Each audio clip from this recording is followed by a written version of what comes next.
ասում եմ գործ կարելու ժամանակ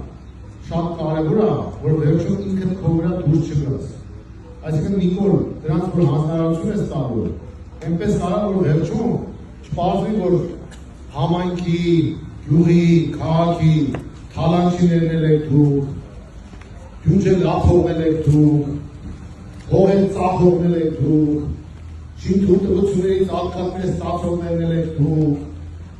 ջուջեին մսխոմանողներ եք դուք, այս ամեն ինչը դուք եք, ու դուք եք ընդունել,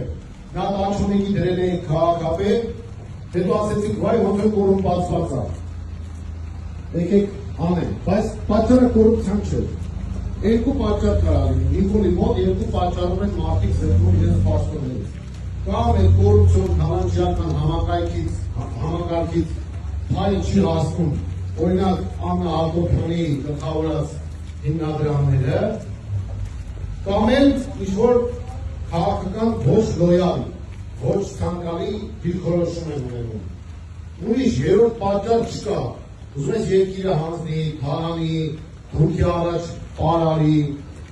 այդ խնդիր չէ, կթակարակը ողջունելի է Նիկոլի համար։ Կարևորը հետևյալն է, քաղաքական լոյալություն եւ փայը ճիշտ ժամանակին ճիշտ տեղ հասցնել։ Այս երկուսից մեկն է խախտելը կարճիկը երևի, դրա համար էլ հայտնվել է անցանկալների ցուցակում։ Հիմա բերել են այս մեկին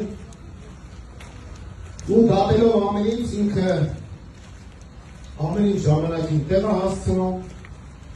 ինչ վերաբերում է քաղաքական դիրքորոշման, ապա փաստորեն համաձայնել է, որ Արցախը թոք է եղել Հայաստանի վզին, դրա համար էլ ստացել է թեկնածուի կարգավիճակ։ Դա ուրացման թեկնածություն է, եւ այդ ուրացողին փաստորեն Նիկոլ Փաշինյանը տեղ է տալիս, որովհետեւ թիվ 1 գլխավոր ուրացողը հենց Նիկոլը ինքն է։